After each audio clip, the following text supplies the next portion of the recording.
Bonjour à tous et à toutes, bienvenue sur Frimaté, votre émission d'information et de divertissement à suivre. La une des journaux présentée par Kader Achirou, bonjour. Bonjour Nadège, la une des journaux ce matin, nous avons la déclaration de la minorité parlementaire qui fait à nouveau la une des journaux. Nous avons la construction de la route des pêches et nous avons également la décision de justice au profit du groupe pétrolien pour la réalisation de l'épine dorsale. Dans le débat des polémiques par rapport à la visite de travail du président Patrice Talon en France, nous en parlerons dans un instant. Nous parlerons également de la Commission nationale de supervision RAVIP avec Karim Goundi. Il est le promoteur du site internet d'information et d'analyse Mediapart Bénin. Nous le recevrons dans quelques instants. Il sera avec Kader Achirou pour le débat. Le journal sera présenté par Aurel Kwasi. Bonjour. Bonjour Nadège. Dans l'actualité ce matin, vous aurez les différentes offres qu'offre MTN Bénin. MTN Bénin donc qui offre de meilleures prestations donc à ses abonnés. Nous en parlerons dans un instant. Et puis Esaü TV qui a également été distingué par la GAB. Nous en parlerons aussi. Bonjour, bienvenue. Voici la pub. Papa. Oui, ma fille. Tu sais, je t'ai dit qu'après mon bac, je veux devenir journaliste reporter d'images, non? Papa, tu penses m'inscrire où? Esaü. Esaü, papa. Waouh! Maman, maintenant que j'ai eu le bac, je veux faire les finances et trésors. Tu comptes m'inscrire où? Esaü, beau-fils. Esaü? Oui, maman! Papa, Oui. tu sais qu'après mon bac, je vais être diplomate, non? Et tu comptes m'inscrire dans quelle université? Mais Esaü, naturellement. Esaü? À ESAE, vous êtes bien formé dans les filières comme administration du travail et de la sécurité sociale, administration générale et territoriale, administration des impôts, gestion des marchés publics, planification et développement local, droit et sciences politiques, sciences économiques et de gestion. ESAE, c'est aussi sa télé numérique ESAÜ TV et son journal L'Informateur. ESAE, c'est à Bedjromédé, 3e rue après le carrefour 16 ampoules allant à Jericho. Numéro de téléphone 98 98 14 00 96 80 55 11 90 93 65 21. ESAE, l'excellence a un nom.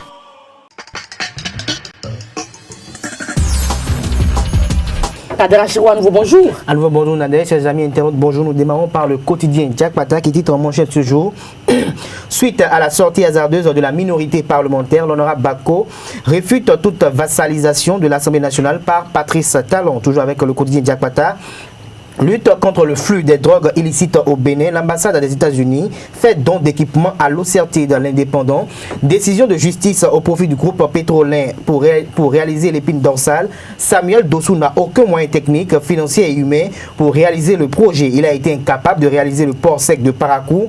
Le Niger ne veut pas de son entreprise. Restons toujours avec l'indépendant qui est très acerbe avec Claudine Prudentiaux ce matin. Il titre en manchette tourisme politique et transhumance de la présidente de l'UDBN, Claudine Prudentiaux, ou le symbole de la prostitution politique au Bénin. La nation à présent. Poursuite du projet d'appui à la diversification agricole, 27,5 milliards de francs CFA de crédit autorisés. Le matinal, partenariat Bénin, Banque mondiale, les projets financiers passés au revue, toujours avec le défi d'une génération. Tournée de l'AIC dans l'Atakora Donga, la production cotonnière présage le record. Le coopérant, sorti du comité préparatoire de l'université de vacances du parti Arc-en-Ciel à Dambo, le PRD envoie ses cadres à l'école de la réforme du système partisan et du programme d'action du gouvernement. L'autre vision, critique non fondée envers le gouvernement Talon, la minorité parlementaire donne dans la diversion, elle intoxique le peuple et prend position pour un citoyen contre l'État. Matin libre. Insécurité à Cotonou, pourquoi ça dégaine aussi facilement? C'est une grosse interrogation en manchette du canard. Libération, échiquier politique national que voit encore l'opposition, s'interroge le confrère. Le pays émergent, lancement Manu Militari du RAVIP, Talon prépare en douce un autre chaos en 2021. Toutes les institutions semblent acquises à sa cause, toujours avec le pays émergent. Vaine cabale de l'ancien coordonnateur des requins contre le président de la Fédération béninoise de football. Athanase Boko est-il nostalgique du passé? Étant déjà hors jeu, il ferait mieux de se taire et laisser le football aux acteurs, estime mon confrère Le Soleil Bénin Info. Rencontre Emmanuel Macron, Patrice Talon, la France engagée à soutenir le programme d'action du gouvernement bénin révélé. L'économiste, mobilisation de recettes douanières au premier semestre 2017, 148 milliards de francs CFA collectés avec l'appui de Bénin Contrôle. pôle Bénin intelligent. Pour finir, interdiction d'importation du tilapia psychose dans les plats, toujours avec le Bénin intelligent. Rentrée universitaire 2017-2018. Atanasso annonce de profondes réformes. La 16e promotion des étudiants de l'université Sangor d'Alexandrie effectue sa rentrée. Merci à vous, Kader Achirou, pour la présentation de la une des journaux. On rappelle que les quotidiens sont disponibles dans les kiosques sur l'ensemble du territoire national, mais aussi et surtout en ligne. Aurel Kwasi nous présente le journal Suffré Matin dans un instant. Mesdames et messieurs, bonjour. L'École supérieure d'administration de journalisme et des métiers de l'audiovisuel ESAE a reçu dans l'après-midi de ce mardi 3 octobre 2017 le prix GAB 2016 de la meilleure université du Bénin dans la catégorie innovation pour avoir pris l'initiative de créer une web TV, en l'occurrence ESAE TV, une chaîne d'information générale et d'analyse qui émet sur Internet depuis plus de 2 ans. Suivant le représentant de la GAB et le fondé de ESAE. Au nom du directeur général de la Générale des Assurances du Bénin, promoteur de GAB School Award, trophée des grandes universités, je vous remets officiellement le trophée décerné à ESAE, catégorie innovation. Je pense que ESAE a brillé par cette énergie d'innovation qui en réalité fait les grandes choses. Sans innovation, il n'y a pas de grandes choses dans la vie. C'est pourquoi je vous décerne officiellement ce prix. Je vous encourage, au nom du DG de la Générale des Assurances du Bénin, à continuer sur la même lancée. Félicitations à vous. Merci, je vous remercie. Merci beaucoup. Je ne peux qu'exprimer au nom de l'administration des AE tous ceux avec qui nous travaillons ici d'arrache-pied pour donner une certaine image, une certaine formation de qualité à cette école. Je vous remercie au nom de tout ce monde, les enseignants, les formateurs, l'encadrement et surtout les membres de ESAE TV qui accompagnent techniquement la formation, surtout des journalistes, même si ce n'est pas ce que nous faisons ici. Nous ne faisons pas que ça. Nous avons d'autres formations, mais la formation en journalisme à ESAE, ça nous tient beaucoup à cœur parce que c'est notre formation nous-mêmes de base. Et nous avons compris très tôt qu'il n'y a aucun moyen de former un journaliste s'il ne peut pas faire de la pratique. C'est le seul métier au monde où seule la pratique permet de distinguer les meilleurs. Vous avez beau traîner dans toutes les meilleures universités du monde, apprendre toutes les bonnes théories en journalisme, si vous ne pratiquez pas, surtout pratiquer tout le temps et au quotidien, vous allez être très mauvais. Parce que c'est un métier où le contact compte beaucoup. Le contact avec le terrain, le contact avec l'information, le contact avec la base, le contact avec la population. Vous devez être en permanence en contact avec la réalité des choses que vous devez transmettre au peuple qui a soif de savoir, qui a soif de connaissance, qui a soif de l'information. Alors donc, nous avons pensé que nécessairement, pour pouvoir former en journalisme, il faut que le cadre existe, cadre entreprise, formation universitaire, pour que l'étudiant qui apprend depuis la première année puisse exercer à la fois en presse écrite, en radio et en télévision. Et c'est ce que nous avons essayé de concocter à ESAE. Donc l'étudiant à la presse écrite, l'informateur qui est le journal presse écrite de la maison, où on apprend déjà à écrire avec le journal, à publier avec les professionnels, la radio que nous avons mise en place actuellement et la télé qui existe depuis 3 ans maintenant, où les enfants apprennent réellement. De sorte que quand ils finissent la formation, ils ne sont pas étrangers au monde de l'emploi, étrangers au monde professionnel. Et grâce à vous, grâce à cet encouragement que vous nous faites, nous allons davantage mettre l'accent sur l'employabilité de nos étudiants une fois qu'ils sortent du monde universitaire. Et l'élargir certainement aux autres formations et qui n'ont pas encore la chance d'avoir de la pratique en notre sein. Pourquoi pas nouer des partenariats avec des entreprises pour que les étudiants aient la possibilité, peut-être en demi-temps et en demi-saison, d'être en contact avec l'entreprise au même moment qu'ils étudient. Parce que c'est ça le monde de demain.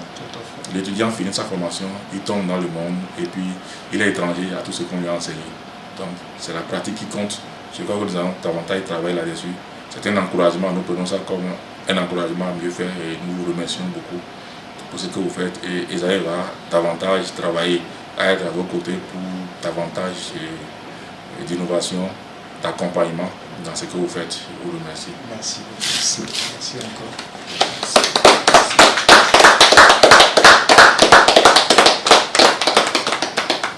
Suite aux nombreuses plaintes des abonnés, les responsables du réseau MTN Bénin ont organisé dans l'après-midi de ce mardi une séance de formation pour sensibiliser les hommes des médias sur les nouvelles offres. L'institution a également proposé d'autres approches de solutions pour mettre fin aux désagréments causés par le réseau. Franck Adjoumoumouni, chef service particulier MTN Bénin, pour plus d'explications. Donc l'abonné aujourd'hui a le choix de pouvoir choisir concrètement ce qu'il a envie de faire avec le montant qui lui est octroyé.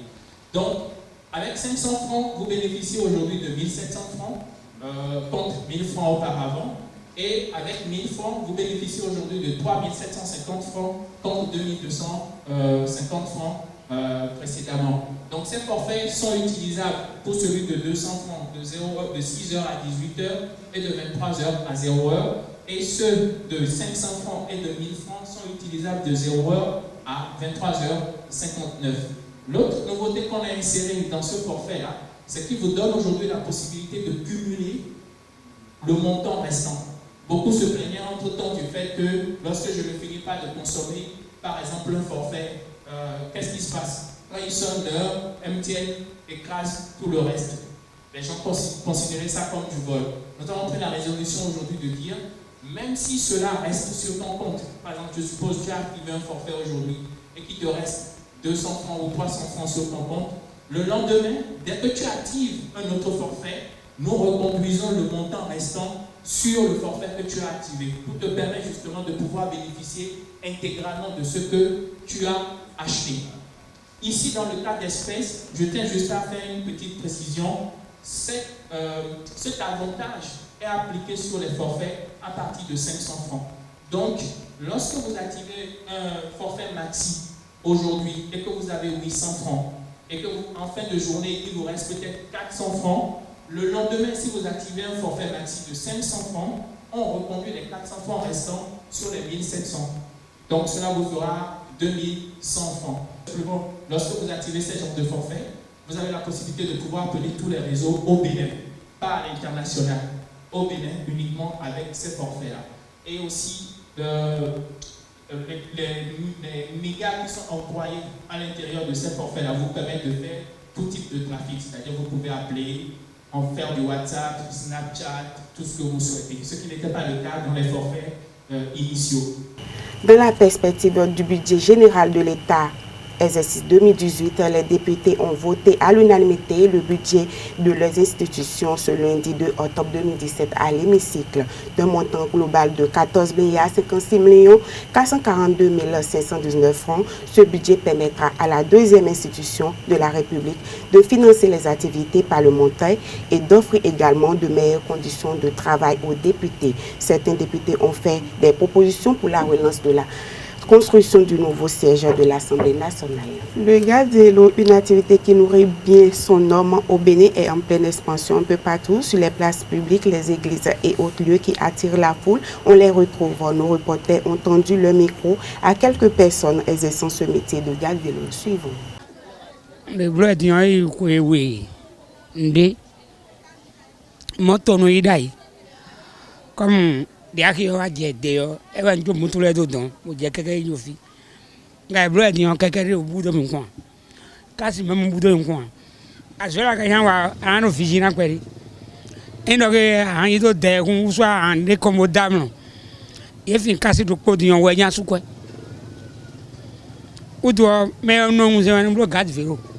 Mais mon nom c'est un bloc. Ah mon un bloc. Je veux dire gagner. De non il monne. No azoa é bloco foto mo. Ah o versi c'est tin poro azelo kan. O suru no na bloc de vélo. Suru no dawo na bloc de vélo. Boné. Nieton betole to fin we. Yene ganvier. Ye ganvier. Non fi pon e kaka na o gan awo we de lenu. Na o gan tanton we de lenu. Na o gan tene we de lenu. You know what? On doit nous y là si ça dans le poker j'ai gao mais il n'y a pas de problème mais contact bon c'est qui dit non wa ils ont personne qui dit là gbede na bloquement on ti ya on ti ojo a on ojo edo mais yin ma wu no et non c'est quoi nous. Ce sera tout pour ce matin. Merci de l'avoir suivi. Merci à vous, El Kwasi, pour la présentation. Nous recevons donc le promoteur du site internet d'information et d'analyse Mediapart Bénin. On parlera un tout petit peu de Mediapart Bénin. On parlera donc de la visite de travail du président Patrice Talon en France. Et on reviendra donc sur la Commission nationale de supervision du RAVIC qui fait l'actualité. Le débat sur Frématin, Karim Goundi, bonjour. Bonjour, Nadège. Bienvenue donc sur Zawi TV. Vous êtes avec Kader Achiro pour le débat. Vous êtes le promoteur du site internet d'information et d'analyse Mediapart Bénin. Est-ce qu'on peut présenter un tout petit peu votre site internet? Merci beaucoup, Madame Nadège. Effectivement, Mediapart Bénin, c'est d'abord des forats WhatsApp. Mediapart Bénin Info 1, Mediapart Bénin Info 2. On a aussi Mediapart Privilège 1, 2 et 3. Et on a Mediapart Hémicycle. Et en plus de ces forats, il y a aussi un site d'information, www.mediapartbenin.com. Vous êtes très actif sur Internet, sur les réseaux sociaux et sur le web. Nous parlons donc de la visite de travail du président béninois Patrice Talon qui est en France. Donc, quelle idée vous faites-vous de cette visite de travail-là? Parce qu'il y a quand même quelques polémiques sur la toile. Bien sûr, il y a vraiment de la polémique. Depuis hier, ça débat sur les forats. Bon, ce que moi je note, c'est qu'il faudrait quand même qu'on se réjouisse cette fois-ci. Au moins, il y a un communiqué de presse qui a été publié, qui précise réellement le délai de cette visite du travail, puisque c'est une visite du travail, du lundi 2 au lundi 9 octobre. Donc déjà, les Béninois sont informés, c'est déjà pas mal. Mais à la suite, bon, il y a... Les Béninois ne voient pas le président en train de travailler effectivement, en France, ils ne voient aucune image, ainsi de suite. Sur les réseaux sociaux, les gens même ont publié... L'agenda d'Emmanuel Macron. Oui, l'agenda d'Emmanuel Macron, et du lundi au vendredi 6, ils ne voient... On n'a pas vu l'homme du Bénin. On n'a pas vu l'homme du Bénin, les gens s'inquiètent, mais la visite va jusqu'au 9. Bon, attendons le 9 pour voir si réellement il n'aura pas visité. Mais en fait, pour une visite de travail, Kader Achiro, est-ce que le président béninois est obligé en fait de rencontrer le président français? Il peut y avoir une visite avec d'autres personnalités de la France. Oui, il peut y avoir d'autres visites avec, il peut y avoir une visite avec le président Macron, comme il peut la voir. Il peut y avoir une visite avec d'autres personnalités. Mais dans le cas de figure, c'est quand même le président notifié qui doit avoir une visite de travail avec le président Emmanuel Macron. Et ce qui laisse peut-être place aux spéculations aujourd'hui, c'est le fait qu'à l'accoutumée, les gens ont été habitués. On a vu la visite de travail de l'Arabie Saoudite, du Kenya et autres. Quand les États s'envolent déjà, même à l'aéroport, on a déjà les photos, ce qu'on a eu dans ce cas. À la descente, on a déjà les photos, ce qu'on n'a pas eu. Après la descente, automatiquement, c'est-à-dire à chaque évolution de la visite, on a des photos, que ce soit sur les réseaux sociaux, WhatsApp et Facebook, et même sur le compte FICRE de la présidente de la République. Ce que les gens n'ont pas eu cette fois-ci, c'est ça qui laisse en fait la place aux spéculations pour chercher à savoir est-ce que le chef de l'État est à Paris pour une visite de travail. Est-ce qu'il est à Paris pour des raisons de santé, pour que peut-être le samedi il puisse aller rencontrer la diaspora pour soi-disant vulgariser à nouveau le PAG, ou bien faire un point ou un bilan à mi-parcours de l'exécution de ce programme national du gouvernement Bénin révélé? Ça, ce sont les grandes interrogations qui sont à ce niveau. Mais ce qui inquiète encore beaucoup plus, c'est qu'on dise que le chef de l'État est à Paris et qu'il doit être reçu par son homologue français Emmanuel Macron, et qu'il y ait d'autres présidents africains qui doivent être reçus par ce même Emmanuel Macron, et eux, leurs noms sont inscrits dans l'agenda du chef de l'État français, alors que le nom de Patrice Talon ne figure nulle part. Alors, c'est là où je rejoins l'hypothèse qui laisse un peu un caractère dubitatif de la chose de mon confrère, qui dit que comme la visite s'étend jusqu'au 9, attendons de voir peut-être le lundi prochain, parce que le calendrier qui est sorti aujourd'hui de Emmanuel Macron, c'est un agenda d'une semaine qui s'achève au dimanche prochain. Parce qu'un agenda si détaillé, qui parle même de vernissage du chef d'État, qui donne les moyens, même les escortes, c'est même marqué dedans que le chef d'État doit faire une escorte ou bien une balade, tout est mis dans l'agenda, et qu'on n'a même pas peut-être un bonjour. En France, tout est organisé. Bonjour au chef de l'État, je pense qu'il y a un problème. Je pense qu'il est temps, c'est vrai, que les gens vous diront que c'est le chef d'État, Patrice Talon, il n'est pas habitué. Je pense que non, il faut qu'on arrête ces idioties, je parle d'idiotie d'ânerie, parce que quand vous êtes chef d'État, quand vous acceptez parce que personne ne vous suscite à être président de la République. C'est vous-même qui acceptez le job, vous acceptez le job et vous êtes pour le job. Et quand vous acceptez le job, il faut accepter toutes les conditions qui y concourent et tout ce qui y impose en fait. Donc vous devez faire le job, vous devez communiquer, vous devez informer vos concitoyens de ce que vous allez. Ça ne dérange en rien si le peuple béninois apprend que le chef d'État est allé pour une visite sanitaire. Ça ne dérange en rien si le peuple béninois apprend que le chef d'État est allé là-bas pour négocier avec des partenaires techniques financiers français. Ça ne dérange en rien que les Béninois apprennent également que le chef d'État est là-bas pour uniquement dîner avec les hommes d'affaires français pour des opportunités d'affaires. Ça ne dérange en rien que les Béninois apprennent que le chef d'État est là-bas pour s'entretenir avec sa diaspora pour l'exécution du parcours de son on attend PRG. les affaires étrangères et le ministère pour avoir plus de détails par rapport à tout ça. On va attendre le retour du chef de l'État pour le savoir. Mais Karim, pourquoi notre président est suivi comme du lait sur le feu? Bon, avant de répondre à votre question, je voudrais rebondir un peu par rapport à ce que Kadera Chirou a dit tout à l'heure. Un président africain, surtout d'Afrique francophone, est obligé d'aller à Paris. Il n'a pas le choix. Il n'a pas le choix parce que il y a des choses que je ne vais pas dire ici. Il est obligé d'aller. C'est la patrie mère. Oui, c'est la patrie mère. Il est obligé d'aller. Bon, effectivement, comme ce que je comprends en Kader, quand il dit que, effectivement, quand un président de la République se déplace, il va, il faudrait qu'il s'affiche, c'est vrai. C'est vrai aussi que les Béninois, moi, à mon avis, Paris, c'est une visite de privilège. Lorsqu'un président, notre président va à Paris, effectivement, on aurait voulu le voir. S'entretenir avec des étudiants, des hommes d'affaires béninois, qu'on sente que notre président est en train de travailler. Ça, c'est vrai. Ça nous donne du plaisir et ça nous donne... c'est-à-dire, ça fait de sorte que nous sentons que notre pays vit.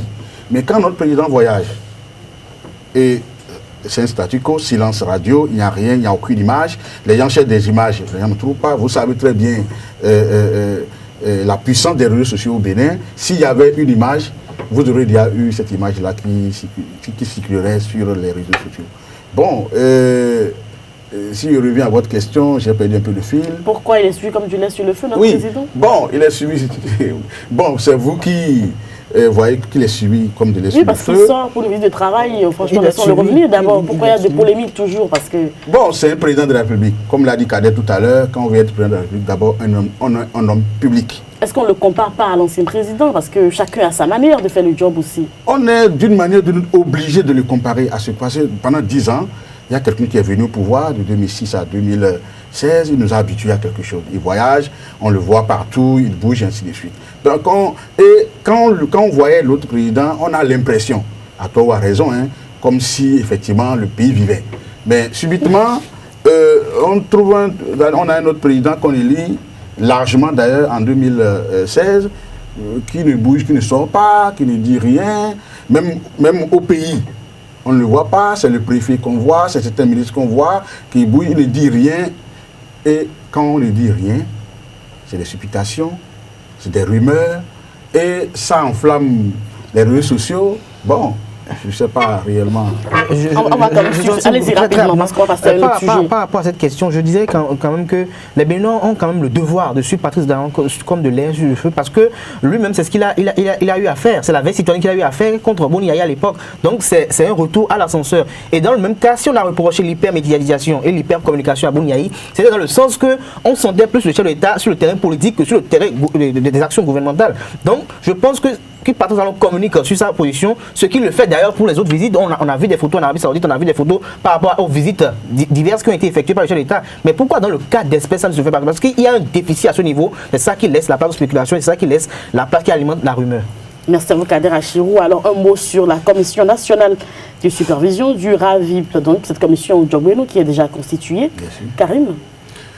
Cette commission du RAVIP, il faut dire effectivement qu'à ce niveau aussi, ça grouille. La minorité parlementaire est en train de lever le ton. Effectivement, quand on regarde, quand on jette un coup d'œil sur la composition de cette commission-là, on voit déjà que, comme président, on a Djobeno, proche du président de la République, et vice-président Nassirou Alifari Bako, proche du président de la République. Du BMP. Oui.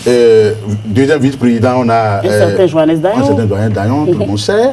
Bon, ça grouille un peu. Et la minorité parlementaire dit que, bon, elle est sur 16 membres.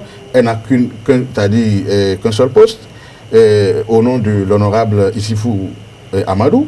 bon, elle se dit, bon, elle tire la sonnette d'alarme pour dire, bon, c'est sûr que ça ne va pas être clair, ça ne va pas être ici, ainsi de suite, avec raison. Parce que lorsque vous avez 16 membres et qu'il y a une minorité parlementaire qui est connue, on sait que c'est eux qui parlent, c'est eux qui crient de gauche à droite, ça ne va pas, ainsi de suite, et qui ne sont pas impliqués. Bon, et peut-être qu'ils sont impliqués, mais on ne les voit pas dans ce bureau-là.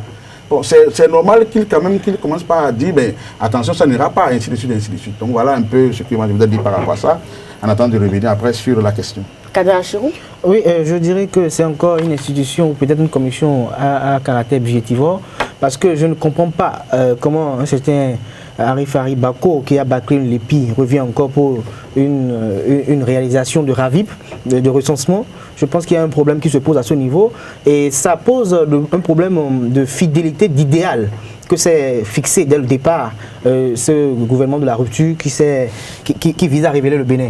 Parce que lorsque vous visez à instaurer l'état de droit et l'équité, la justice, vous ne pouvez pas composer une commission de 16 membres qui doit statuer sur une question d'ordre national de grande envergure de la sorte et ne pas réserver, ne serait-ce même le quart des postes à la minorité parlementaire. Nous n'avons que des têtes. Vous avez premier président, vice-président, deuxième vice-président, ne sont que des gens qui sont proches du chef de l'État. Des gens que je peux qualifier peut-être de griots du chef de l'État. Quand on prend Joseph Diogbenou, je laisse même Arifari Bako et Johannes Dayon, c'est également les talons du chef de l'État aujourd'hui. Alors que les deux là soient dans une commission si proche comme ça et qu'on veut diriger, je pense que ça doit faire. Mais par rapport à l'autre critique que je vais peut-être reporter qui a participé un peu à CERF, c'est par rapport à Joseph Diogbenou. Je pense que le chef de l'État devait chercher un autre président parce que les commissions de Diogbenou généralement ne prospèrent pas trop. Il devait peut-être confier la commission à Arifari Bako, peut-être si vraiment Bako voyons les choses clairement. Parce que Diogbenou n'a jamais porté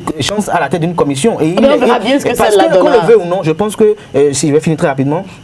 Patrice Talon, en fait, a de bonnes initiatives. Il a de bonnes ambitions pour le pays. Mais le problème qu'il a, c'est le problème de stratégie, le problème de méthode. La méthode est souvent brutale, brusque, et ça manque de finesse, en fait. Avoir 4 membres sur les 16 de la minorité parlementaire, c'est pas cela qui va empêcher quand même de peut-être, même s'il a quelque chose, une ambition politique, disons-le ouvertement, de la concrétiser. Mais je pense que ça allait quand même laisser un espace un peu libre aux spéculations et aux critiques qui ne seraient pas très assez à ce niveau. Oui. Alors, ce que je voudrais dire par rapport à Kader, effectivement, il a touché un point essentiel.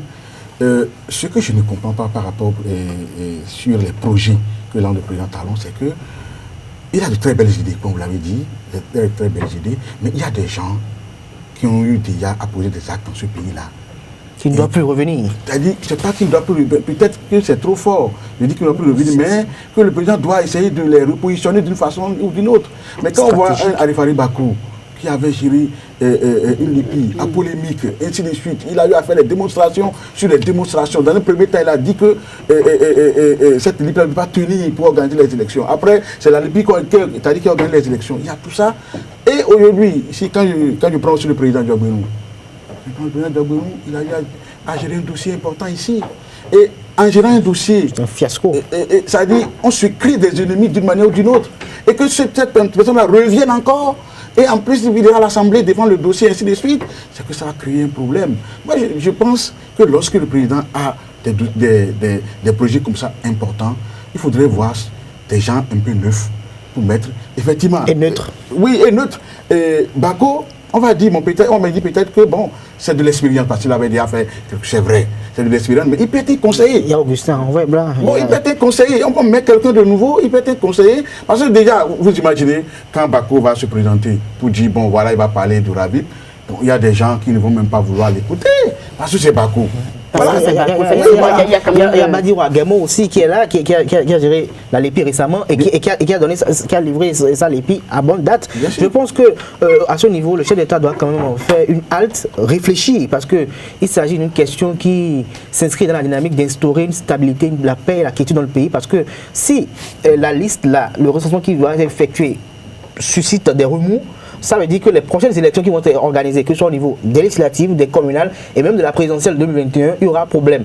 Et s'il y a contestation au niveau d'une élection, ça veut dire que l'élection pour la classe politique n'est pas crédible. Et je pense que le Bénin ne veut pas de ça. Le Bénin ne veut pas d'une élection avec contestation, une élection où on peut dire que l'élection n'a pas été crédible. Tout le temps, on a eu à passer, on a eu des élections très crédibles et nous veut que le chef d'État maintienne cette dynamique qui a été instaurée et qui a évolué dans la continuité à travers ces prédécesseurs, qui n'est pas rupture à ce niveau. Parce que s'il y a la rupture à ce niveau, je pense que là, nous poussons petit à petit vers ce que je ne veux pas évoquer ici, mais je ne veux pas que cela arrive pour notre patrie, le Bénin. Merci à vous, Kadera Chirou. Merci, cher confrère Karim Goundi. Vous êtes le promoteur du site internet d'information et d'analyse Mediapart Bénin. Merci donc d'avoir accepté notre invitation pour le débat sur Free Matin. Il faut dire que Gab School et Odds a récompensé donc l'université ESAE, qui a été distinguée dans la catégorie innovation. Nous reviendrons beaucoup plus en détail sur le reportage à 19h donc dans notre grande édition du journal.